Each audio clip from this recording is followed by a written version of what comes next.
Yuk jadi bagian dari dakwah kami. Dukung operasional dakwah dan sosial kami, raih pahala amal jariah yang terus mengalir sampai hari kiamat. Assalamualaikum warahmatullahi wabarakatuh. Alhamdulillah, wassalatu wassalamu ala rasulillah. Segala puji dan puja kehadirat Allah subhanahu wa ta'ala, juga salawat dan taslim kepada Nabi besar Muhammad sallallahu alaihi wa ala alihi wa sahbihi wasallam. Saudaraku Siman, seperti biasa di hari Rabu siang hari pukul 12.30 waktu Indonesia Barat, kita akan melanjutkan bedah buku kita Riyadhus Shalihin tulisan Imam Nawawi rahimahullah, dan kita masih dalam satu bab yang mulia, bab ke-73 tentang bab akhlak yang baik. Sudah kami titik beratkan pada pertemuan yang sebelumnya di saat kita membahas beberapa ayat yang diangkat oleh Imam Nawawi rahimahullah di awal-awal bab ini, begitu juga dengan hadis-hadis pertama yang kita bahas. Kurang lebih kita sudah membahas ada 5 buah hadis ya. Di pertemuan yang lalu dari hadis nomor 626, 627, 628, 629, dan 630. Semua ini menggambarkan tentang masalah akhlak. Sebagai seorang muslim, kita memiliki sebuah ciri khas, yaitu karakter yang baik, akhlak yang mulia. Santun, ramah, dermawan, pemaaf, semua hal-hal yang baik itu harusnya menjadi perangai setiap muslim dan muslimah. Menjadi prinsip hidup mereka dan bawaan dalam keseharian. Apakah itu dalam berinteraksi dengan orang-orang terdekat, misalnya kepada suami, kepada istri, kepada anak-anak, kepada orang tua, saudara, kerabat secara umum, dan orang-orang terdekat misalnya tetangga yang dekat dengan rumah kita, teman-teman di kantor, semua itu kita akan gunakan perangai-perangai ini. Dan begitu juga dengan orang-orang yang baru kita kenal. Semuanya akan terbawa. Kalau orang-orang terdekat saja, kita bisa menjadikan atau mempraktekkan akhlak-akhlak yang mulia ini, maka tentu orang-orang yang jauh lebih mudah untuk kita praktekkan. Dan hadis yang terakhir yang sudah kita bacakan adalah hadis nomor 630. Saya kembali mengingatkan, yaitu dari Abdullah bin Amr bin As radhiyallahu anhu, dia berkata, "Lam yakun Rasulullah sallallahu alaihi wasallam fahishan wala mutafahishan, wa kana yaqul inna min khiyarikum ahsanukum akhlaqa." Artinya, Rasulullah SAW bukan orang yang berperilaku buruk dan bukan juga orang yang suka berkata buruk. Dan Nabi SAW bersabda, sesungguhnya orang yang terbaik di antara kalian adalah yang terbaik akhlaknya. Hadis ini riwayat Bukhari Muslim. Jadi maksudnya sosok muslim yang paling layak untuk menjadi suami, menjadi istri, menjadi sahabat, menjadi partner bisnis, menjadi tetangga, ya, adalah orang yang paling baik akhlaknya. Ini jadi tolok ukurnya. Bahkan memilih pasangan pun adalah dikhususkan akhlak. Kata Nabi SAW kepada para wanita dan walinya, "Idza ja'akum man tardawna dinahu wa khuluqah." Kalau datang kepada kalian yang kalian ridhoi agama dan akhlaknya, ya, fazawwiju, nikahkan dia, terima lamarannya. Jadi ini tolok ukurnya, bukan tampannya, bukan kekayaannya, seperti itu. Ya. Dan agama ini adalah agama akhlak, agama perilaku yang baik, kesantunan, keramahan. Ya. Dikatakan oleh Nabi SAW dalam sebuah hadits, "Innama bu'itsu liutammima makarimal akhlak." Aku diutus memang untuk menyempurnakan akhlak-akhlak yang baik. Itu tujuan utama agama. Jadi jangan sampai teman-teman sekalian Anda ya, memiliki penampilan sebagai seorang muslim, nama Anda pun nama muslim, Anda pun hidup di lingkungan muslim, tapi Anda tidak memiliki akhlak, Anda tidak santun, alias kasar lah ya, emosional, ya, tidak pernah memaafkan, suka balas dendam. Semua ini berarti Anda belum menjadi seorang muslim. Karena tolok ukur muslim itu baik adalah ya, dari agamanya, dari akhlaknya. Baik agamanya dari akhlaknya. Kita sudah sempat menyinggung pada pertemuan yang lalu, bagaimana ada sebuah riwayat menjelaskan seorang sahabat bertanya kepada Nabi SAW, mengatakan, "Ya Rasulullah, di Madinah ini ada seorang wanita yang tidak pernah ketinggalan sholat malam, tidak pernah juga berhenti bersedekah dan berpuasa. Sholat malam dan berpuasa. Setiap malam sholat malam, setiap hari harinya puasa. Tapi lisannya tajam, menyakiti tetangganya." Kata Nabi SAW, "Apa? La khaira fiha, hiya finnar." Nggak ada kebaikannya wanita itu, dia pasti masuk neraka. Dan kata orang yang sama, ya Rasulullah di Madinah ada seorang wanita. Biasa aja sebenarnya ibadahnya. Jadi standar lah gitu kan. Tapi dia selalu baik dan santun sama orang. Kata Nabi SAW, al-khaira fiha, wahiyya fil jannah. Kebaikan ada padanya dan dia masuk dalam surga. Au kama qala Nabi SAW. Jadi seperti itu tolok ukurnya. Pada siang ini insya Allah, semoga Allah SWT berkahi waktunya. Kita akan, dan juga ilmunya tentunya, kita akan melanjutkan sisa-sisa hadis yang membahas tentang masalah keutamaan akhlak. Di antaranya hadis yang sangat mulia. Hadis nomor 631. Saya bacakan dari Abu Darda radhiyallahu anhu bahwa Nabi SAW bersabda, "Ma min syai'in athqalu fi mizanil 'abdil mu'min yawmal qiyamati min husnil khuluq wa inna Allaha yubghidul fahishal badi." Hadis ini diriwayatkan oleh Tirmidzi dan beliau mengatakan hasan sahih. Terjemahannya kata Nabi SAW, tidak ada sesuatu pun yang lebih berat dalam timbangan hamba mukmin pada hari kiamat dibandingkan akhlak yang baik. Jadi subhanallah, akhlak yang baik adalah amal saleh yang paling berat timbangannya hari kiamat. Anda bisa bayangkan, berarti menjadi tolok ukur baiknya sosok muslim itu dari akhlaknya. Baiknya seseorang justru dari akhlaknya. Dan sungguhnya Allah itu membenci orang yang keji dan suka berkata kotor.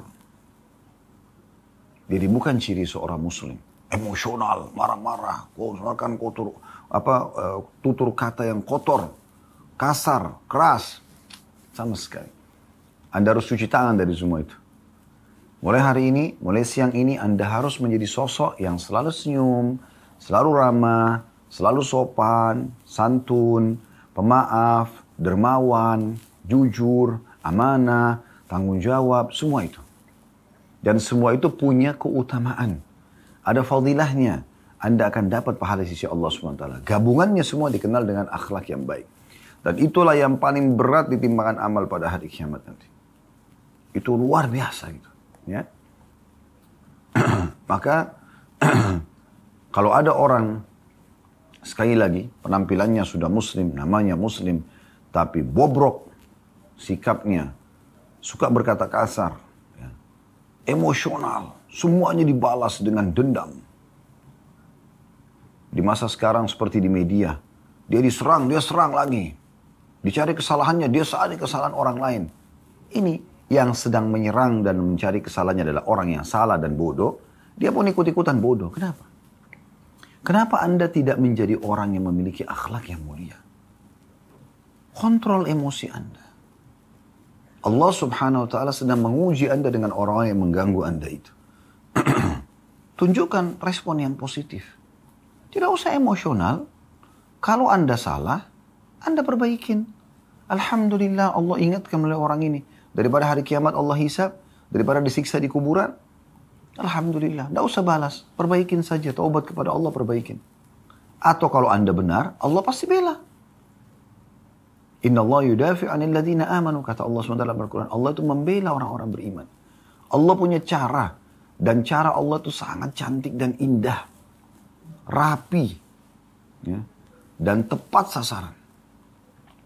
Kalau Allah Subhanahu wa ta'ala yang membalaskan buat Anda, aman. Anda tinggal duduk manis, tinggal beribadah kepada Allah Subhanahu wa ta'ala. Jadikan semua serangan-serangan orang itu justru sebagai ajang Anda mendekatkan diri kepada Allah Subhanahu wa ta'ala. Sebagai ajang Anda menambah poin-poin hasanah, pahala atau pahala Anda di timbangan amal pada hari kiamat nanti. Nabi SAW sering disakiti masa hidup beliau. Tapi beliau balas dengan akhlak yang mulia. Ya. Bagaimana Nabi SAW dicaci maki oleh tokoh-tokoh Quraisy. Tapi di saat mereka masuk Islam, mereka menyatakan taubat kepada Allah Subhanahu wa ta'ala. Nabi SAW sambut dengan senyum, dengan gembira. Umar bin Khattab pembenci Islam dulu. Tapi setelah masuk Islam, Nabi SAW sambut dengan mulia. Dan banyak orang seperti itu. Banyak sekali. Orang yang tadinya benci Islam, akhirnya menjadi suka. Ya. Thumamah bin Gusar radhiyallahu anhu juga begitu. Kepala suku yang ada di sekitar Mekah, ya, yang mensuplai makanan ke Mekah. Tadinya benci sekali Nabi SAW, benci Islam. Tapi setelah masuk Islam, dia ubah semuanya dan akhirnya Allah ubah pun rasa bencinya menjadi suka. Tidak usah khawatir. Jangan kita teman-teman yang habisi waktu untuk mengkanter gosipan orang, fitnahan orang. Habis umur kita untuk itu. Terus gimana caranya supaya tenang Ustaz? Minta kepada Allah SWT diberikan ketenangan hati. Tenang saja dalam menghadapi permasalahan. Karena Anda panik atau tenang, tetap masalah sudah terjadi kan? Anda sudah diserang, Anda sudah digibah, digunjing, Anda sudah difitnah. Udah, saya sudah katakan tadi, solusinya kalau Anda salah, Anda memohon ampun kepada Allah SWT, jadikan itu sebagai teguran dari Allah melalui orang itu. Nanti Allah punya cara memperbaiki nama Anda. Kalau Anda benar, tenang saja. Allah akan datangkan pertolongan dengan caranya. Dan cara Allah sekali lagi saya katakan indah sekali. Banyak yang berlalu dalam hidup saya seperti itu. Ternyata dengan kita hadapi dengan akhlak yang mulia, malah menjadi penyebab hidayahnya orang lain. Ya? Dan tidak mengganggu sama sekali kehidupan kita. Nah ini yang perlu digarisbawahi teman-teman sekalian. Baik, yang kita bisa ambil pelajaran dari hadis ini. Yang pertama, akhlak mulia adalah amal yang paling mulia. Dia akan menjadi sesuatu yang paling berat di timbangan amal hari kiamat. Dan ini luar biasa. Bukan sholat, bukan puasa, bukan jihad. Tapi akhlak yang mulia. Pelajaran yang kedua adalah Allah Subhanahu wa Ta'ala justru membenci akhlak-akhlak, karakter, perangai yang buruk. Di sini di antara contohnya adalah yubghidul fahish. Ya. Allah membenci orang yang keji. Keji ini ringkas tapi maknanya luas. Ya. Matanya melotot, lisannya tajam, tangannya suka melayang. Emosional. Ini keji namanya. Keji. Orang jadi takut kalau dekat sama dia. Istrinya jadi takut. Suaminya jadi nggak nyaman. Anak-anaknya jadi nggak nyaman. Orang tuanya nggak nyaman sama dia misalnya. Nah ini karena akhlaknya tidak baik. Pada saat di posisi suami dia tidak baik. Posisi istri dia tidak baik. Posisi anak dia tidak baik. Posisi orang tua tidak baik. Sahabat. Semua orang di sekitarnya tidak mau mendekat sama dia. Kecuali karena ada urusan penting saja. Setelah itu orang sudah tidak nyaman lagi. Ada orang subhanallah. Kita begitu ketemu. Rasanya tidak ingin berpisah. Karena nyamannya dia dalam berbicara. Santunnya dalam menyampaikan penjelasan. Gitu kan. Kita merasa nyaman dengan orang ini. Bersih, rapi. Jadi penampilannya indah. Tutur katanya indah, ya. Selalu ucapan lisannya juga indah, semuanya indah. Tatapan matanya syahdu, jangkauan sentuhan tangannya ramah. Dermawan, suka membantu. Minta memaafkan, mudah memaafkan orang. Gak ada balas dendam. Karena memang tidak ada dalam kamus Islam itu balas dendam. Emosional. Selalu berpikir bagaimana bisa ya, mencelakakan orang lain. Iri dan hasad. Nah, dalam Islam semua itu. Mohon kepada Allah Subhanahu wa Ta'ala teman-teman agar diselamatkan dari perbuatan keji ini. Dan juga kata Nabi SAW di sini badhi. Badhi secara khusus lagi rincian daripada ya tadi fahish. Fahish masuk secara umum. Tadi sudah saya bilang matanya melotot, tangannya memukul, lisannya tajam, semuanya perangainya nggak nyaman orang dekatnya. Kalau badhi khusus masalah lisan, suka berkata kotor. Di sini ada dua bagian ya. Bisa berkata kotor itu diikuti dengan sikap emosionalnya, dengan marah-marah, terus kemudian lisannya mengucapkan kata-kata yang tidak baik. Semua nama nabi binatang sudah biasa digunakan. Bahkan digunakan dengan pasangan hidupnya sendiri. Ini buruk sekali. Ya. Bagaimana bisa ada seorang suami menghina istrinya menyebutkan dengan nama hewan? Bagaimana seorang istri menyebut suaminya dengan nama hewan? Allah ciptakan manusia sempurna terus dipanggil dengan nama hewan. Panggil anaknya dengan nama hewan. Selalu kalau ngomong matanya melotot. Subhanallah, nampak dari wajah ya. Orang yang biasa emosional itu nampak dari wajahnya. Semuanya serba berkerut. Semuanya serba tegang. Otot-ototnya tegang. Kelihatan jauh lebih tua. Ya begitu. Tapi kalau orang yang tenang, dewasa, bijaksana. Kadang-kadang kita lihat orang ini kok lebih muda dari umurnya ya. Ya mungkin dia umurnya sudah 60 tahun tapi nampaknya oh enggak masih kayak 40 tahun. Mungkin dia 40 tahun oh masih kayak 30 tahun. Lebih muda kelihatan. Kenapa? Memang tidak emosional. Karena gini, Anda menghadapi masalah dengan emosional akan membuyarkan ide-ide Anda dan akan membuat juga Anda tidak nyaman. Karena Anda kadang-kadang tidak bisa kontrol sikap. Orang yang sedang berinteraksi juga tidak nyaman. Tapi di saat Anda hadapi dengan tenang, dengan bijaksana, toh sama mencari solusinya. Tapi pasti akan lebih mudah. Ingat selalu sabda Nabi SAW, ma nazala linu fi syai'in illa zala. Tidak ada sesuatu yang diliputi dengan kelembutan, ya, kecuali akan menghiasinya. Oma nuzi'a min syai'in illa sya'nah. Dan tidak pernah diangkat dari sesuatu kecuali pasti akan merusaknya. Hadis nomor 632. Hadis kedua yang kita pelajari pada siang ini dari Abu Hurairah radhiyallahu anhu, beliau berkata, "Su'ila Rasulullah sallallahu alaihi wasallam an akthari ma yudkhilun nasal jannah. Qala taqwallahi wa husnul khuluq. Wa su'ila an akthari ma yudkhilun nasan nar. Faqala al-famu wal farju." Hadis ini diriwayatkan Tirmidzi dan beliau mengatakan hasan sahih. Ini lagi hadis mulia. Ya. Kata Nabi SAW, terjemahannya. Maaf, kata Abu Hurairah radhiyallahu anhu, Rasulullah SAW pernah ditanya tentang amalan apa yang paling banyak membawa orang masuk ke dalam surga. Maka kata Nabi SAW, taqwa Allah. Bertakwa kepada Allah dan akhlak yang baik. Ini paling banyak membawa orang masuk ke dalam surga. Dan beliau juga ditanya tentang perkara apa yang paling banyak membawa orang masuk ke dalam api neraka. Maka beliau menyebutkan dua anggota tubuh. Beliau mengatakan mulut dan kemaluan. Ini luar biasa ini hadisnya, ya.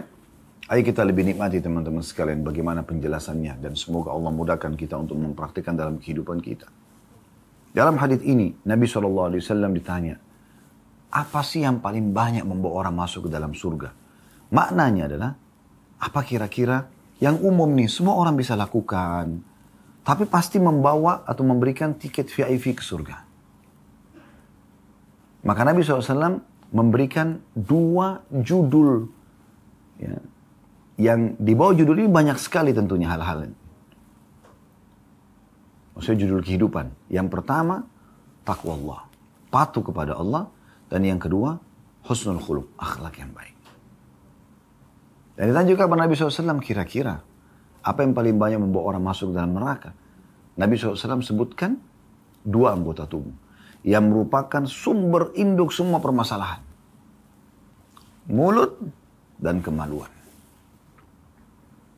Faedah pertama dari hadis yang bisa kita ambil sekaligus kita jelaskan insya Allah. Pentingnya seorang muslim peduli terhadap apa saja yang bisa memasukkan dia ke dalam surga merupakan target utama setiap muslim dan muslimah, setiap mukmin dan mukminah, dan ya, juga bagaimana dia selamatkan diri dari api neraka. Pentingnya seorang muslim dan muslimah mencari tahu tentang apa yang paling banyak, yang paling mudah menyelamatkan dia masuk ke dalam surga dan menyelamatkan dari api neraka. Ini penting, ini pelajaran pertama. Semua hidup kita sebagai seorang muslim dan muslimah sibuk untuk mencari apa saja amalan dalam keseharian selama ajal belum datang. Allah masih kasih kesempatan, umur, kesehatan, harta, semuanya ke surga. Dan semuanya menyelamatkan dari api neraka. Seperti itu. Ini target utama. Jangan pernah jadikan target wahai muslim dan muslimah selain surga. Bagaimana surga target utamanya. Gerbong ke belakangnya semua Anda lakukan apapun yang bisa membawa ke sana. Ini pelajaran pertama. Pelajaran yang kedua. Amalan yang paling banyak atau sesuatu yang paling banyak membawa masuk ke dalam surga adalah yang pertama taqwa Allah. Ini faedah yang kedua. Apa itu taqwa Allah? Patuh kepada Allah. Apa yang Allah perintahkan, patuhi. Apa yang Allah larang, jauhi. Selesai. Anda mau ditawarkan pekerjaan, atau Anda mau mengerjakan satu pekerjaan, tanya dulu. Allah boleh tidak? Halal apa tidak? Disodorin makanan, minuman, ya, apapun, pergaulan, tempat tinggal, lingkungan, ini Allah ridho nggak? Halal nggak? Halal, enjoy, nikmati. Haram, jauhi. Selesai. Ya. Dan dalam menikmati gampang. Tapi kalau untuk meninggalkan ini butuh perjuangan. Tapi ingat sabda Nabi SAW. Man taraka syai'an lillah abdallahu khairan min. Siapa yang meninggalkan sesuatu karena Allah, Allah pasti ganti dengan sesuatu yang lebih baik. Jadi gak usah khawatir, tinggalkan. Selama haram, walaupun menggiurkan, tinggalkan. Masih banyak di antara muslim dan muslimah kadang-kadang bimbang. Tinggalkan gak ya? Gitu. Sayang nih. Nah, gak ada lagi gitu dalam konsep seorang muslim. Hapus di kamus Anda itu. Selama haram, jauhi. Sejauh-jauhnya. Abdullah bin Umar radhiyallahu anhu mengatakan, aku meninggalkan 1 dirham haram, syubhat, lebih aku cinta daripada bersedekah dengan 600.000 dirham. Coba bayangkan. Para salafus salih itu peduli sekali dengan apa yang Allah haramkan. Mereka semaksimal mungkin menjauhi itu. Semampu dia. Nah, ini hal yang luar biasa. Yang harus benar-benar jadikan sebagai sebuah target utama setiap muslim dan muslimah. Dan nikmatin itu teman-teman sekalian. Toh juga yang Allah perintahkan jauh lebih banyak dibandingkan apa yang Allah larang. Sering kami bahasakan di majelis-majelis kami itu. Apa yang Allah perintahkan kepada Anda jauh lebih banyak. Yang Allah halalkan jauh lebih banyak dibandingkan apa yang Allah larang. Dan selalu Allah kasih solusinya. Makanan ini haram, minuman ini haram, pergaulan ini haram, biologis ini haram, ya. Pekerjaan ini haram atau pendapatnya haram, Allah kasih solusinya. Ini loh yang halal. Ya, nggak boleh makan babi. Allah kasih sapi, kambing, ayam, kelinci, hewan air. Nggak boleh loh bergaul sama teman buruk, cari teman baik. Nggak boleh loh biologis haram, ada biologis halal. Kan gitu. Nggak boleh loh pendapatan pergaulan ini, ada pendapatan yang halal. Pasti ada solusi. Kalau nggak ada solusinya, mungkin Anda wajar terjerumus. Lalu kenapa Anda tidak? Itu pun kalau sampai ada orang terjerumus, semoga Allah maafkan, Allah masih kasih 1 kunci pintu. Ada kunci pintu yang aman sekali. Dia masih bisa selamat, yaitu taubat. 6 huruf ini, ingat selalu, taubat. Allah gembira dengan taubat hambanya. Sudah melanggar, Allah masih kasih kesempatan. Dalam sebuah hadis Bukhari, kata Nabi SAW, Allah lebih gembira dengan tobat hambanya dibandingkan seseorang di antara kalian membawa seluruh bekalnya di atas tunggangannya, di atas untanya, semua harta, semua makanan, semua pakaian sudah dibawa di situ ke padang pasir yang tak bertuan. Kemudian dia istirahat di bawah sebuah pohon. Kemudian setelah itu dia tertidur, waktu dia bangun dia tidak temukan untanya. Semua bekal makanannya habis. Dia keliling-keliling cari, tidak temukan.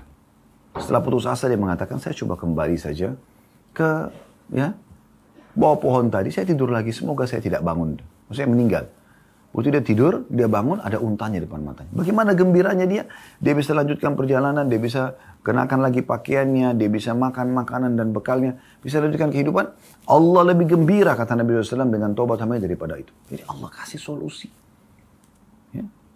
Di saat Anda menikmatin hal-hal yang baik itu, Anda akan dapat pahala dan juga mendapatkan kebutuhan Anda. Dan Anda juga dapat pahala dengan meninggalkan yang haram. Di saat Anda terjerumus pada yang haram pun, Allah masih kasih 1 kunci lagi. Taubat. Masih bisa kembali. Berulang kali. Kata Nabi SAW kepada seorang sahabat yang mengatakan, ya Rasulullah, kalau saya buat dosa. Kata Nabi SAW, taubatlah. Lalu dia mengatakan, kalau saya ulangi lagi. Kata Nabi SAW, taubatlah. Dia mengatakan, ya Rasulullah, kalau saya ulangi. Kata Nabi SAW, taubatlah. Lalu Nabi SAW mengatakan, Allah tidak akan bosan sampai kalian bosan. Coba luar biasa. Itu namanya takwa. Takwa kepada Allah SWT. Cuma orang yang terus saja di atas ketakwaan kepada Allah SWT, dia kerjakan terus ketaatan, dia jauhi terus pelanggaran. Walaupun tadi kalau pelanggaran terjadi dia masih bisa tobat ya. Kalau dia terus jaga maka level imannya beda dengan orang yang terjerumus dalam dosa. Gitu. Nah ini penting untuk digarisbawahi. Ini faedah yang kedua tentang masalah takwa. Faedah yang ketiga, ini yang menjadi inti bahasan kita, husnul khuluq. Ternyata untuk masuk ke dalam surga juga, ya kuncinya adalah punya akhlak yang mulia. Tadi sudah kita bahasakan. Santun, ramah, dermawan, pemaaf. Anda juga awet muda. Ini saya kasih resep seperti ini mungkin orang lebih mudah menerimanya ya. Kalau Anda saya tanya, mau nggak awet muda? Mau, Sir. Oke, jangan marah. Jangan emosional. Coba pemaaf. Santai aja hadapin masalah seberat apapun. Tuh Anda emosi, atau ada ketakutan, atau Anda khawatir dengan Anda tidak khawatir, tetap aja Anda harus melaluinya. Kan begitu. Tapi di saat Anda tenang, Anda bijaksana, justru Anda gunakan momentum itu untuk mendekatkan diri kepada Allah SWT dan minta solusi dari Allah, di situ puncaknya Anda akan mendapatkan solusinya. bukan dengan kepanikan. Bukan justru malah maksiat. Mabuk-mabukan, ke karaoke, ke diskotik, malah berzina. Wah, tambah kacau semuanya. Nah, ini faedah yang luar biasa. Coba ambil resep ini. Akhlak yang mulia ini berat sekali timbangan amal hari kiamat. Dan potongan faedah yang ketiga ini, tentang amal kedua yang bisa paling banyak membawa masuk manusia ke dalam surga. Ini subhanallah relevan sekali dengan hadis nomor 631 yang tadi kita bahas sebelumnya. Ini kan 632 ya. Bahwasanya akhlak mulia adalah yang paling berat di timbangan amal hari kiamat. Faedah keempat dari hadis tentang yang paling banyak membawa orang masuk ke dalam neraka, yaitu disebutkan apa? Mulut. Mulut, teman-teman sekalian. Hati-hati. Ucapkan dari lisan Anda ini yang ya baik saja. Baik saja. Jangan kasih kesempatan ucapan yang buruk. Baik saja. Walaupun lagi marah, ucapin yang baik. Saya selalu, kalau teringat kisah Syekh Sudes, Hafizahullah pernah menyampaikan di salah satu di publik, waktu beliau ditanya, apa resepnya Anda menjadi imam Masjidil Haram? Yang unik itu beliau mengatakan begini, bukan karena, oh saya dari kecil dididik sama orang tua saya untuk hafal Quran. Bukan. Beliau itu kan umum, orang semua tahu. Tapi ada satu hal yang dia pesankan, yang sebenarnya tidak perlu beliau ceritakan, tapi beliau ingin sampaikan tuh pentingnya orang tua berkata-kata baik nih. Dia mengatakan, saya dulu waktu kecil kalau nakal nih, buat pusing orang tua saya. Karena kan anak-anak begitu cari ya sensasi, cari masalah, supaya orang tuanya jadi negur dia, karena itu bagi dia bentuk kasih sayang misalnya. Maka dia mengatakan, saya dulu kalau nakal, ibu saya selalu mengatakan, pergilah ke Masjidil Haram, semoga kau jadi imam haram. Coba, ibunya ucapin itu. Jadi dalam kondisi anaknya nakal pun aktif, dia masih mengatakan semoga engkau menjadi imam haram. Dasarnya akal kita teman-teman dan diri kita ini tidak menerima kata-kata negatif. Jadi kalau Anda mengatakan jangan makan, orang itu berpikir apa ini? Penasaran manusia itu mau makan jadinya. Jadi lebih baik Anda mengatakan ya makanlah ini misalnya. Sebenarnya Anda sedang melarang makan yang itu. Itu sudah cukup. Nabi SAW waktu ingatkan anak dari istrinya, Salamah, beliau mengatakan, makanlah dengan tangan kananmu. Wahai anak kecil, makanlah dengan tangan kananmu. Ya. Bacalah bismillah, baca bismillah, makan dengan tangan kananmu, dan makan apa yang ada di hadapanmu. Nabi SAW tidak mengatakan, jangan makan itu ya. Enggak. Nabi SAW cuma mengatakan, makan yang ada di hadapanmu. Karena apa yang dihidangkan depan, ada penilaian orang kalau kita cuma makan yang itu saja. Ya kan gitu. Nah ini penting. Jaga lisan.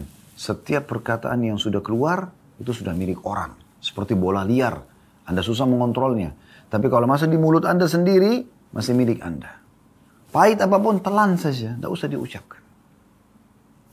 Santun, ramah, tetap baik berkata. Yang terakhir, faedah yang kelima dari hadis. Tentang hal kedua yang paling banyak membawa orang masuk dalam neraka. Kemaluan. Kapan disalahgunakan, maka akan menjadi penyebab masuk ke neraka. Zina maksudnya. Dan dia akan selamat dengan dia menikah. Nah ini juga yang banyak menjerumuskan orang. Nah umumnya ini ada koneksinya ini. Ya. Kalau orang bertakwa, dia insya Allah akhlaknya baik. Kalau takwanya benar-benar ya kepada Allah. Kalau dia akhlak yang baik, insya Allah dia juga bertakwa kepada Allah. Begitu juga dengan tadi. Kalau orang lisannya buruk, selalu digunakan dalam kemaksiatan, akan membuka pintu maksiat kemaluannya. Umumnya orang yang tidak bisa kontrol kemaluannya, lisannya pun tidak bisa dikontrol. Allahu a'lam. Kita akan masuk sekarang hadits nomor 633, berbunyi dari Abu Hurairah radhiyallahu anhu. Dia berkata, Rasulullah SAW bersabda, akmalul mu'mina imanan ahsanum khuluqa wa khiyarukum khiyarukum linisaihim. Hadis ini riwayat Tirmidzi dan beliau mengatakan hasan sahih. Terjemahannya, orang mukmin yang paling sempurna imannya adalah orang mukmin yang paling baik akhlaknya. Dan orang terbaik dari kalian adalah yang terbaik kepada istri-istrinya.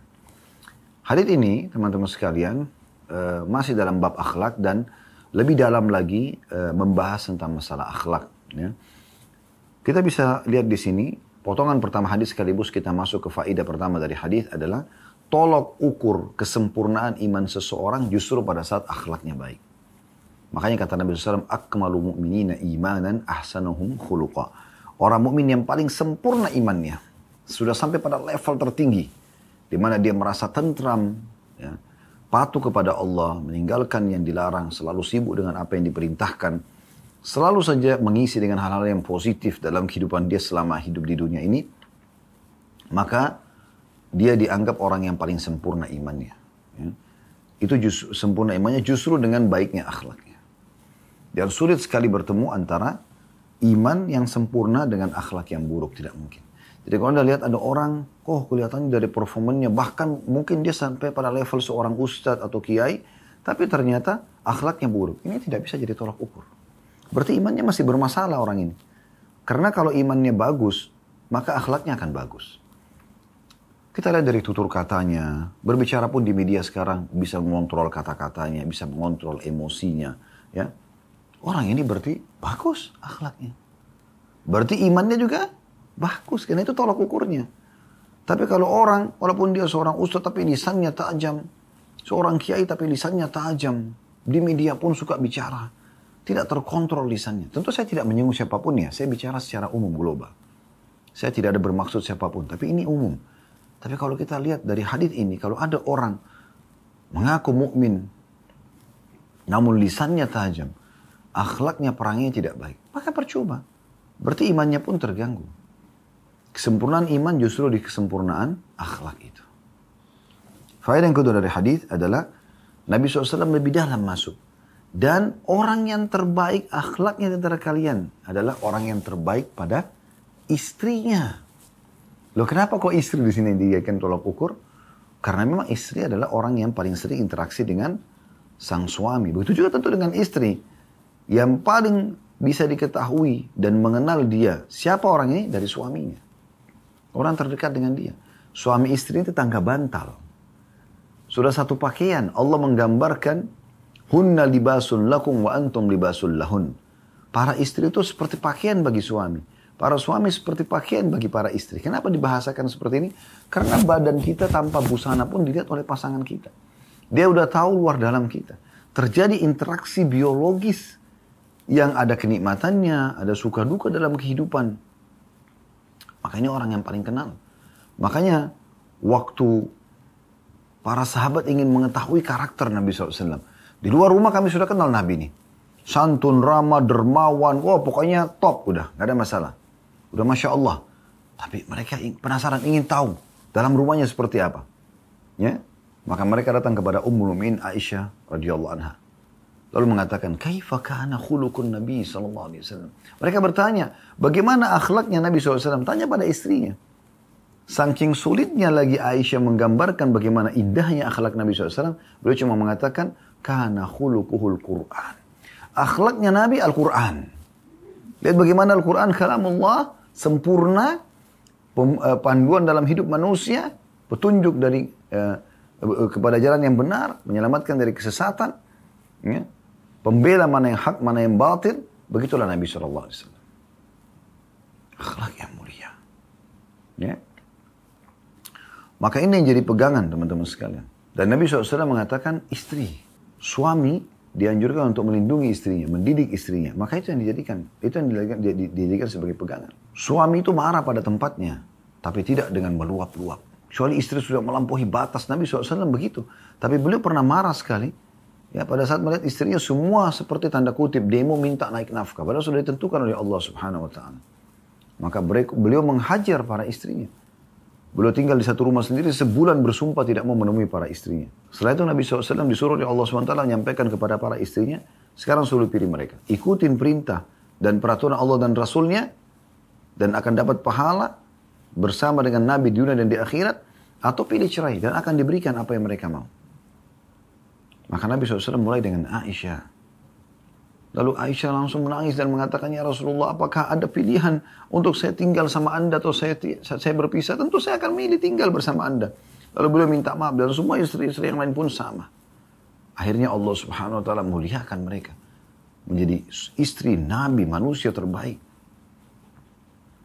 Tapi Nabi SAW menunjukkan akhlak yang mulia itu bukan selamanya mengalah, tapi marah pada tempatnya kalau dibutuhkan.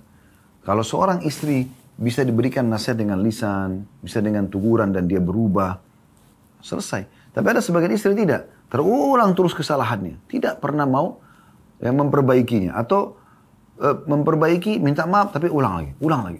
Kenapa ini terulang lagi? Berarti tidak ada etikat baik untuk bisa mengubah. Orang kalau pakai berakal sehatnya, punya hati nurani, maka dia tahu ini salah, dia tidak akan terulang.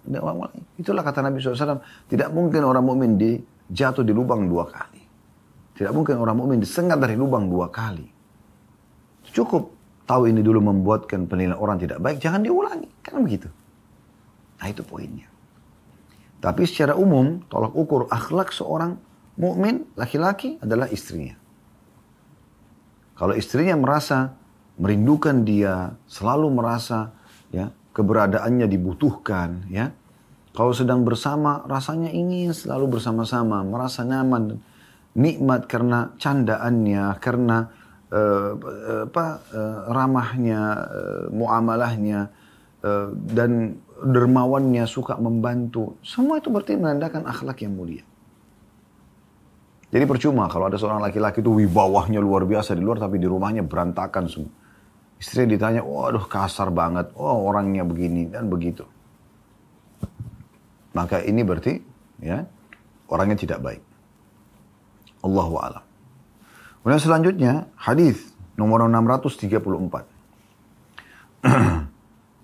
Dari Aisyah radhiyallahu anha beliau berkata, saya mendengar Rasulullah SAW bersabda, innal mu'mina la yudriku bi husni khuluqi darajat as-sa'imil qa'im. Hadis ini diriwayatkan oleh Abu Daud. Sesungguhnya orang mukmin atau seorang mukmin itu dengan akhlaknya yang baik bisa mengejar derajat orang-orang yang suka berpuasa dan sholat malam. Coba bayangkan. Artinya apa? Kalau orangnya santun, ramah, dermawan, bijaksana, tenang ya dalam mengambil keputusan, ya, tidak emosional, tidak pendendam, orang seperti ini, teman-teman sekalian, maka dengan ini akan Anda dapat penilaian khusus. Mungkin dia tidak puasa sunnah, atau kurang puasa, mungkin dia kurang sholat malamnya, tapi akhlak ini bisa mengejar derajat itu. Apalagi, nah ini penting di garis bawah ya, kalau orang itu sudah puasa, sudah sholat malam, tambah akhlak yang mulia, tentu jauh lebih tinggi derajatnya. Jangan sampai syaitan membisikin Anda pada saat Anda belajar ilmu seperti ini, Anda mengatakan, yang diberikan pemahaman oleh syaitan, oh kalau begitu saya punya akhlak yang baik saja, saya nggak usah sholat malam, nggak usah puasa. Ini kedangkalan dalam memahami ilmu, bukan begitu. Justru Anda harus mengatakan, oh kalau gitu saya akan gabungkan akhlak yang mulia, sholat malam dan puasa. Nah itu yang luar biasa. Begitu memahaminya. Ini poin penting. Ya. Karena banyak orang gitu salah faham. Syaitan bisikin dia. Karena syaitan itu akan masuk ke semua lini kehidupan kita. Kalau dia bisa membuat kita maksiat.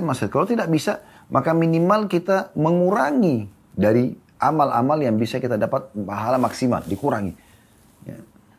Cari yang paling rendah pahala daripada amal-amal soleh itu. Seperti ini bisa memahami hadis kan.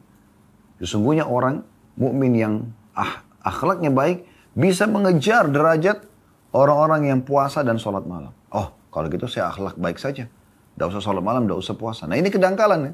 Harusnya, oh kalau gitu saya akan gabungkan antara akhlak baik dengan sholat malam dan puasa. Nah itu yang benar. Nah ini penting. Baik, pelajaran pertama dari hadis yang bisa kita ambil adalah bahwasanya akhlak yang mulia ya adalah amalan saleh dan akan menjadi penyebab tingginya derajat di surga nanti. Hadis selanjutnya 635 dari Abu Umamah al-Bahili radhiyallahu anhu, beliau berkata Rasulullah SAW bersabda, ana za'imun bi baitin fi rabadil jannati liman taraka al-mira wa in kana muhiqqa wa bi baitin fi wasatil jannati liman taraka al-kadhiba wa in kana mazihan wa bi baitin fi 'ala al-jannati liman hasuna khuluquhu. Hadis ini diriwayatkan Abu Daud dengan sanad sahih. Terjemahannya, kata Nabi SAW, aku menjamin sebuah istana di pinggir surga. Ada footnote nomor 502 di bawah. Rabadul jannah adalah apa yang ada di sekeliling surga, di luar surga. Ini diserupakan dengan gedung-gedung yang dibangun di sekeliling kota di bagian benteng. Ya. Atau bisa juga berarti pinggiran atau di bagian bawahnya surga. Bagian pinggirannya. Aku menjamin sebuah istana di pinggir surga bagi orang-orang yang meninggalkan perdebatan meskipun dia benar. Dan sebuah istana di tengah-tengah surga bagi orang yang meninggalkan dusta meskipun hanya bercanda. Atau bercanda. Dan sebuah istana di bagian atas surga bagi orang yang baik akhlaknya. Kita langsung saja masuk ke faedah hadis. Faedah yang pertama dari hadis adalah adanya jaminan surga dari Nabi SAW untuk orang-orang yang meninggalkan perdebatan walaupun benar. Kita mengatakan, Ustaz, kalau gitu apa kita tidak boleh berdebat sama sekali? Boleh, bukan tidak boleh. Tapi bukan menjadi sebuah perangai. Bukan menjadi sebuah perangai. Dan di sini maksud adalah, kalau seandainya Anda sedang berdiskusi dengan seseorang, dan terjadi perdebatan dalam diskusi tersebut untuk mencapai sebuah titik. Tujuannya benar gitu, tujuannya untuk baik. Dan memang dua pihak ini mencari kebenaran memang. Ini menyampaikan argumen, ini menyampaikan argumen. Terjadi diskusi, mungkin sedikit perdebatan di situ. Imam Syafi'i Allah pernah berdebat dengan orang tentang masalah hukum. Tapi beliau setelah selesai, beliau mengatakan pada orang tersebut, ya, perdebatan ini tidak harus mengganggu ukhuwah di antara kita. Masing-masing orang punya pendapat, tidak ada masalah. Nah ini perlu kita lebih dewasa di Indonesia nih. Karena kita di Indonesia ini seakan-akan pendapat saya ini maka saya yang paling benar. Orang lain tidak boleh. Nah ini keliru. Gitu kan? Kita kan negara demokrasi. Orang semua bisa memberikan pendapat yang penting benar. Gitu kan? Kalau kita bicara lingkup kita sebagai seorang muslim, orang semua bisa punya pendapat. Apalagi kalau punya dalil. Gitu kan? Ya udah, orang masing-masing melakukannya. Jadi tidak perlu memberhentikan pengajian, melarang masjid, melarang ini. Untuk apa semua ini? Kalau orang punya hak ya sudah sebagai warga negara Indonesia. Kecuali memang dia sesat. Dia nggak mungkin, nggak ada dalil, nggak ada panduannya, itu lain. Anda menyampaikan pendapat Anda dengan argumen, orang juga menyampaikan pendapat dengan argumen, selesai. Gitu. Kan bisa masing-masing menyampaikan. Anda mengatakan boleh, orang lain mengatakan tidak boleh. Ya sudah, tidak apa-apa. Masing-masing punya dalil. Nah itu hak masing-masing, boleh saja. Dan itu justru khazanah ya dalam Islam yang perlu kita sama-sama jaga gitu kan. Kecuali orang itu jelas jauh dari agama, jauh dari dalil, itu berbeda. Ini yang pertama. Faedah yang kedua dari hadis adalah jaminan juga di surga, di tengah-tengah surga, bagi orang yang meninggalkan bohong walaupun bercanda. Coba bayangkan. Berarti teman-teman tidak ada alasan untuk bohong gitu kan. Karena bercanda pun untuk membuat orang senang, orang ketawa, ya, atau mengambil hati orang lain, tetap tidak boleh. Nah ini penting ini. Ya, tetap tidak boleh. Oleh karena itu, kita harus jujur. Bercanda pun jujur. Gitu kan? Nah ini penting. Kemudian yang ketiga, faedah kita dari hadis adalah, dan jaminan di tempat tertingginya surga. Bagi siapa? Bagi orang yang memiliki akhlak yang baik. Ini saksi bahasan kita. Makin baik akhlak kita, maka makin tinggi derajat kita. Semoga Allah jadikan kita termasuk orang-orang seperti ini. Allahumma amin. Hadis yang terakhir, di dalam bab kita ini, bab ke-73 ya. Nanti di bab 74 itu lebih masuk kepada rincian daripada akhlak yang mulia itu. Karena ada bab tentang kesantunan, kesabaran, kelemah lembutan, itu ada rincian daripada akhlak. Kita sekarang masih bicara tentang globalnya akhlak itu. Hadis terakhir dalam bab kita ini, hadis nomor 636 dari Jabir radhiyallahu anhu bahwa Rasulullah sallallahu alaihi wasallam bersabda, "Inna min ahabbikum ilayya wa aqrabikum minni majlisan yaumal qiyamah ahasinakum akhlaqa wa inna abghadakum ilayya wa ab'adakum minni yaumal qiyamah athartharuna wal mutashaddiquna wal mutafayhiqun." Qalu ya Rasulullah qad alimna athartharuna wal mutashaddiqun famal mutafayhiqun qala al mutakabbirun. Hadis ini riwayat Tirmidzi dengan sanad hasan. Terjemahannya, kata Nabi SAW, sungguhnya di antara orang-orang yang paling aku cintai, poin, dan paling dekat tempat duduknya dariku nanti di hari kiamat, poin yang lain. Jadi orang yang paling Nabi cintai dan paling dekat dengan Nabi nanti di hari kiamat adalah orang-orang yang paling baik akhlaknya.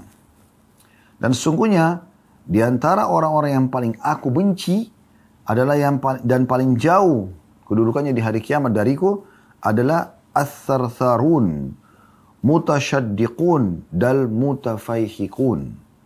Lalu mereka para sahabat mengatakan, ya Rasulullah, kami telah tahu tsartsarun dal mutasyaddiqun. Lalu siapa mutafaihikun?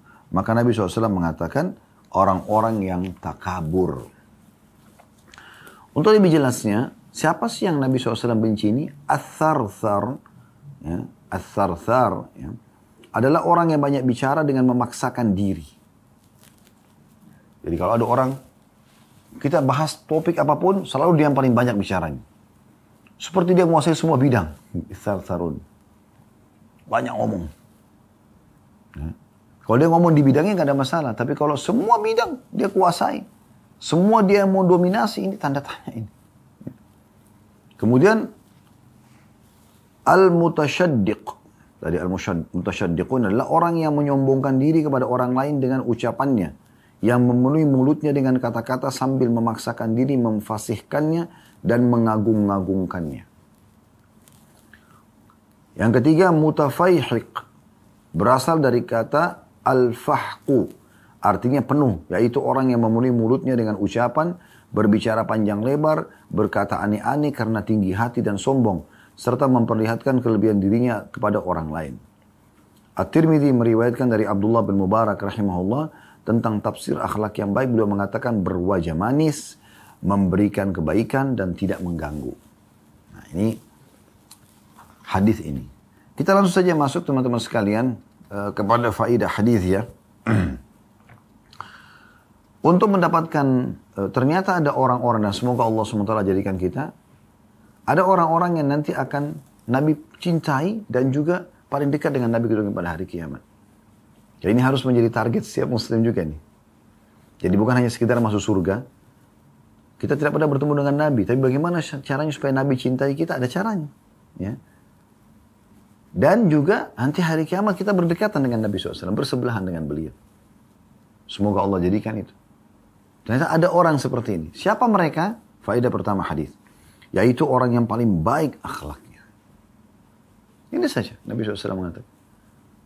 Nabi akan cintai kita karena akhlak kita yang baik. Dan itu adalah ajaran Nabi SAW memang. Jujur, amanah, tanggung jawab, santun, ramah, dermawan, dan seterusnya. Kemudian juga ya paling dekat kedudukannya di sisi Nabi SAW hari kiamat. Bangga benar luar biasa kita bersebelahan dengan Nabi SAW duduknya. Hanya dengan memiliki satu resep akhlak yang mulia. Ini faedah pertama. Jadi ternyata untuk mendapatkan cinta Nabi dan juga ya, dekat dengan beliau pada hari kiamat adalah memiliki akhlak. Ini berarti kedudukan akhlak yang mulia. Ini faedahnya pertama. Faedah yang kedua adalah orang yang paling dibenci oleh Nabi SAW. Ternyata ada 3 golongan. Yang pertama adalah tsartsarun. Ini faedah kedua dari hadis. Wajibnya setiap muslim menjauhi tsarsara. Orang Arab kalau mengatakan tsarsara itu adalah orang yang ngomong terus, tidak pernah berhenti. Sampai bisa dikatakan tidak ada titik, tidak ada komanya. Ngomong aja terus. Mau benar, mau salah, pokoknya dia ngomong terus. Orang kalau banyak bicara, banyak salahnya. Bicarain kalau diperlukan. Ya. Ilmu. Atau hal-hal yang mubah. Nanyain kabar orang misalnya. Ya. Atau bertanya sesuatu yang dibutuhkan. Ya. Artinya ada manfaatnya. Bukan tsarsara. Suaranya besar, banyak ngomongannya, nggak jelas. Itu namanya tsarsara. Ini golongan yang Nabi paling benci. Gitu kan? Kemudian golongan kedua, yang paling Nabi benci, dan ini faedah kita dari hadis adalah al-mutasyaddiqun. Dan tadi sudah kita jelaskan, al-mutasyaddiqun, ya, sebagaimana Imam Nawawi rahimahullah jelaskan, yaitu orang-orang yang memaksakan diri, memfasih-fasihkan bahasanya. Kalau orang dasarnya fasih nggak ada masalah. Tapi ada orang terlalu berlebihan untuk menunjukkan di depan orang karena niatnya memang sudah tidak benar, sehingga dia gunakan semua kosakata yang susah orang fahami supaya dianggap dia orang berpendidikan tinggi. Kenapa nggak pakai kosakata yang sederhana? Anda lagi tuh susun buku, Anda lagi bicara di depan mahasiswa Anda yang memang faham semua bahasa akademik, nggak ada masalah. Tapi depan umum, depan orang awam, depan orang yang tidak berpendidikan, di pasar, ngapain pakai bahasa akademik? Gitu kan? Orang tidak mengerti. Gunakan bahasa yang normal. Nabi SAW menggunakan bahasa yang mudah difahami oleh orang. Dan Anda harus tahu level orang yang Anda ajak bicara. Tidak semuanya Anda gunakan bahasa-bahasa yang seperti itu. Kata Nabi SAW, rahimahullah, khataban nas ala hasbi uqulihim. Semoga Allah merahmati seseorang hamba, seseorang yang kalau bicara menyesuaikan dengan level akal orang yang ada di depannya. Jadi nggak usah mutasyaddiq. Di sini dikatakan orang yang menyombongkan diri kepada orang lain dengan ucapannya. Memenuhi mulutnya dengan kata-kata yang memaksakan diri, memfasih-fasihkannya. Lalu mengagung-agungkan dirinya. Aku, saya, sudah tahu belum? Saya itu begini dan begitu. Ngapain? Kenapa? Praktek lapangan saja selesai. Tunjukkan. Orang bisa nilai sendiri kok. Gak perlu Anda besar-besarkan diri Anda. Nah ini orang kedua yang Nabi paling benci. Faedah yang keempat dari hadis adalah golongan ketiga yang Nabi SAW benci. Yaitu al-mutafaihiq. Ya. Yaitu orang yang sini dikatakan, orang yang memenuhi mulutnya dengan ucapan, berbicara panjang lebar, berkata aneh-aneh karena tinggi hati dan sombong. Ya. Tapi kalau kesimpulannya dalam hadis sebenarnya adalah orang yang sombong. Itu intinya. Ini Nabi SAW paling benci dengan orang seperti ini. Tidak mau ada umat yang sombong. Lalu Imam Nawawi menutup perkataannya dengan hal yang baik sekali.